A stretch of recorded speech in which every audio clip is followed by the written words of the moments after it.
Hello बच्चों, आज हम क्लास 10th के लिए बताने जा रहे हैं कि बच्चे कैसे पढ़ें, बोर्ड की तैयारी कैसे करें।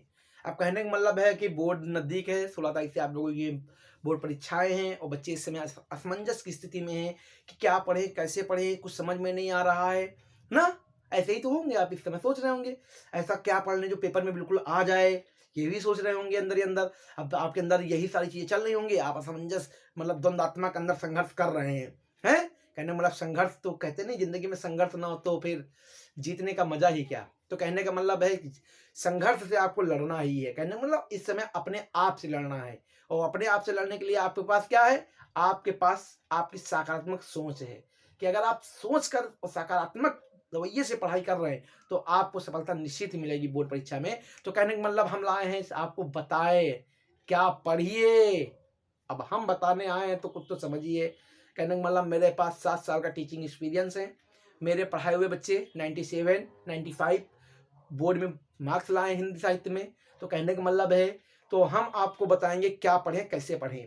कहने का मतलब पेपर तो टीचर ने बनाया होगा पुस्तक से ही, ये तो स्वाभाविक सी बात है।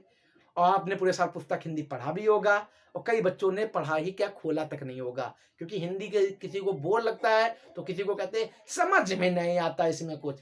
यही समस्याएं हैं बच्चों की हैं। कहने का मतलब कहानी तो समझ में आ जाती है, पद्यांश शैली नहीं समझ में आती है। चलिए हम बताते हैं क्या क्या पढ़िए आप लोग उसके लिए हैं। कहने का मतलब है परीक्षा के लिए पूरे साल पुस्तक पढ़िए, मगर आप सिर्फ पेपर के लिए क्या पढ़ें, पुस्तक के कौन कौन से टॉपिक पढ़ने बहुत जरूरी है, वो बहुत जरूरी है। चलिए हम बता रहे हैं क्या क्या पढ़िए आप लोग। सबसे पहले आप लोग 20 क्वेश्चन जो आपके ऑब्जेक्टिव आते हैं, सबसे पढ़िए आप उसका प्रयास करिए। जितने ऑब्जेक्टिव टीचर ने या क्वेश्चन बैंक में किसी टीचर ने लगा दिए हैं तुम्हारे में, या तुमने खुद से लगा लिए हैं कि ये पढ़ना बहुत इंपॉर्टेंट है, या तुमने प्रैक्टिस अभ्यास खूब किया अच्छे से, तो कहने का मतलब है तो आप ऑब्जेक्टिव का सबसे पहले आप बहुत पढ़िए, बहुत समझिए, ऑब्जेक्टिव बिल्कुल मत छोड़िए। और सबसे पहले आप चैप्टर, जितने सारे चैप्टर के जितने लेखक कवि हैं सबकी रचनाएं याद कर डालिए, लिख लिख कर उनके जरूर याद कर डालिए। और जो तुम्हारे हिंदी साहित्य में शुरुआत में हिंदी साहित्य का इतिहास दिए होते हैं उसको पढ़िए एक बार। तुम लोग कभी भी हिंदी को शुरुआत से पढ़ते ही नहीं हो, इसीलिए तो समस्या होती है। तुम लोग 1 महीने 15 दिन में सब कुछ सीखना चाहते हो हैं। जो साल भर पूरी विषय पढ़ाई जाती है उसको आप 15 दिन में खत्म करना चाहते हो। वाह, पढ़ सकते हो, समझ कुछ भी नहीं पाओगे। तो कहने का मतलब है अब इसको अच्छे से पढ़ लो, समझ लो। कहने का मतलब है क्या क्या पढ़ो, मेन मेन क्या क्या पढ़े आप लोग परीक्षा के लिए। रामचंद्र शुक्ल की जीवन बच्चे तैयार है आप लोगों की, बिल्कुल तैयार होनी चाहिए। जयशंकर प्रसाद की भी तैयार होनी चाहिए, डॉक्टर राजेंद्र प्रसाद जी की तैयार होनी चाहिए। अब कह सर आप इतनी सारी जीवन बच्चे बता रहे, अरे भाई साहब इतनी सारी नहीं। जन्म, मृत्यु, पिता, शिक्षा, पुरस्कार, कैसा रहन सहन, किन किन भाषाओं में शिक्षा ग्रहण की, कौन कौन सी भाषाएं आती थी, मेन मेन टॉपिक संक्षिप्त परिचय डालिए। पहले आप इनका ये भी बना दीजिए, उसके बाद जीवन परिचय लिखिए आराम से।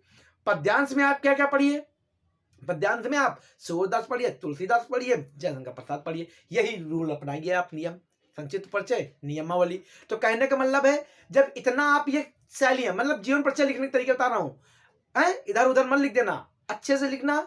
जब टीचर तुम्हारा यही शुरुआती पैटर्न पढ़ लेता है तो बच्चे को समझ में आ जाता है टीचर को कि बच्चे ने अंदर सही लिखा है। तो कहने का मतलब ये टीचर की एक सोच सकारात्मक आ जाती है। दूसरी बात, व्याख्या कौन कौन सी पढ़े। व्याख्या मेन मेन जिन 3 चैप्टरों की मैंने जीवन परिचय बताई, 3 चैप्टर, उन्हीं की व्याख्या बहुत अच्छे से पढ़ना है। जैसे मित्रता, ममता, भारतीय संस्कृति, बहुत ज्यादा पढ़िए। मेरा कहने का मतलब अदर ये नहीं कह रहा हूं कि वो भी ना पढ़िए, आप चैप्टर और मतलब सब चैप्टरों को जानिए। मैं ये नहीं कह रहा हूं कि पढ़ो ना पूरा, मेरा कहने का मतलब ये 3 चैप्टर तो बहुत ज्यादा अच्छे से पढ़िए, बाकी को आप एक बार जरूर देख लेना। मेरा कहने का मतलब ये है, ठीक है। तो आप लोग उधर भी खूब अच्छे से, जैसे रामदेव त्रिपाठी जी को पढ़िए खूब अच्छे से, माखनलाल चतुर्वेदी जी को खूब अच्छे से पढ़िए, क्योंकि बहुत इंपॉर्टेंट है ये। जब तक आप इनको सही तरीके नहीं पढ़ेंगे तब तक आपकी व्याख्या कोई भी सही तरीके नहीं हो पाएगी। तो आप इनको बहुत अच्छे से पढ़िए। संस्कृत में वीरा वीरेण पूंजते वाला खूब बढ़िया से पढ़िए, और वाराणसी, इनको बहुत अच्छे से पढ़िए। देखो संस्कृत में बदलाव हुआ थोड़ा, पहले क्या होता था, आपको संस्कृत का एक पैरा मिलता था, एक श्लोक मिलता था, और अथवा लगाकर श्लोक आता था कि कोई या तो श्लोक करो या पैरा करो। मगर अब ये नियम बदल गया। अब नियम क्या हो गया बेटा, अब नियम ये कर दिया उन लोगों ने कि आपको 2 पैरा देंगे, 2 श्लोक देंगे। पहले आप पैरा में और पैरा में से कोई एक अथवा करिए, फिर आप इस श्लोक में से कोई एक श्लोक करिए। कहने का मतलब अब दोनों आपको करने हैं। तो कहने का मतलब ये नियमावली बदली है पेपर की परीक्षा पैटर्न में। तो कहने का मतलब आप इसको बहुत अच्छे से पढ़िए। मतलब 2 पैरा आपके आएंगे, 2 श्लोक आएंगे, दोनों के अनुवाद करने हैं और दोनों के अनुवाद अलग अलग करने हैं। मतलब श्लोक का अलग करिए और पैरा का अलग करिए, चॉइस दोनों में अथवा आएगा। तो कहने का मतलब आप बहुत कोशिश करिए कि अच्छे से पढ़िए। और दूसरी बात अगर हम बताएं, कंफ्यूज मत होना। कहने का मतलब पहले क्या था, ये एक संस्कृत का पैरा दे दिया, एक श्लोक दे दिया अथवा लगाकर, या तो ये करो या तो ये करो। अब क्या हो गया, ये भी पैरा है, ये भी पैरा है। अब इन पैरा में से कोई एक करिए।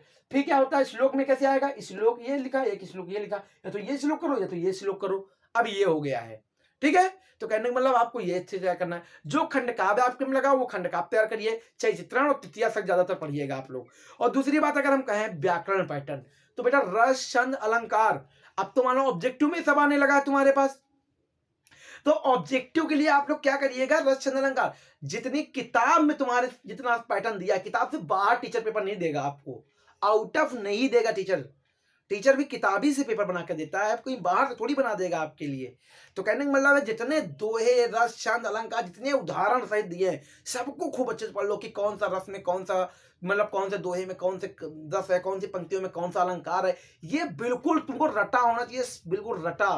क्योंकि आपके 20 ऑफ सही होने चाहिए, तभी आप एक इसको 90+ ले जा सकते हैं हिंदी में। तो कहने का मतलब है ऐसा मत सोचे कि हिंदी में 90 नंबर नहीं मिलते। 97 मैंने ही 10th में अगली बार दिलाया है बोर्ड में, और 95 मैंने इंटर के बच्चों को बोर्ड में दिलाया है। तो कहने का मतलब ये ना सोचे कि आप हिंदी में नंबर नहीं आते हैं। जो बच्चा अच्छा खूब करके आएगा, खूब अच्छे सवाल लिख के आएगा, उसको नंबर अपने आप अच्छे मिलते हैं। वो कहते हैं नहीं, कम शब्दों में अगर आप अच्छी बात लिखना जानते हैं, टीचर अपने आप तुमको नंबर देगा। अब आप कहानी लिखते हैं बना बना कर, तो कहाँ टीचर नंबर देगा है। कहने का मतलब है कहानी वहां बनाई जाती है जहां बनाने योग्य हो। अब तुम लोग कहानी हिंदी में कहानी कहां बना सकते हो यार। इतिहास भूगोल पढ़ो तो इतिहास में जाना जाता है, तो वहां थोड़ी कहानी चलती है। समाजशास्त्र में तुम समाज के बारे में इतना लिख पाओ अच्छे से। अब कहने का मतलब हिंदी में भाई सूरदास का पद है, तो भाई सूरदास का पद का मतलब ही लिखो है। हाँ ये है कि समझ समझ के सब कुछ करो। अब जरूरी नहीं कि तत्समी शैली सब कुछ लिखो, तद्भव शैली भी यूज करो। तो कहने का मतलब है बहुत अच्छे से पढ़िए और निबंध बहुत अच्छे तैयार करिए। और मैं कहता हूँ निबंध अगर ज्यादा से ज्यादा तैयार किया जाए तो आप लोग प्रदूषण पे तैयार करिए, बेरोजगारी पढ़िए, और जनसंख्या वृद्धि वाला जो पढ़ लीजिए अच्छे से। और मैं कहता हूँ नारी सशक्तिकरण जरूर पढ़िएगा अच्छे से। तो कहने का मतलब इतने निबंध मैंने बताए हैं, और आप अगर प्रैक्टिस करेंगे, अभ्यास करेंगे तो बहुत अच्छे से हो जाएगा। कहने का मतलब है मैंने जितना मुझे बताना था उतना मैंने बता दिया है। अब आप लोग इसको कैसे तैयार करते हैं ये आपके लिए जरूरी है, ठीक है। मेरी शुभकामनाएं बोर्ड परीक्षा के लिए आप लोगों के लिए है।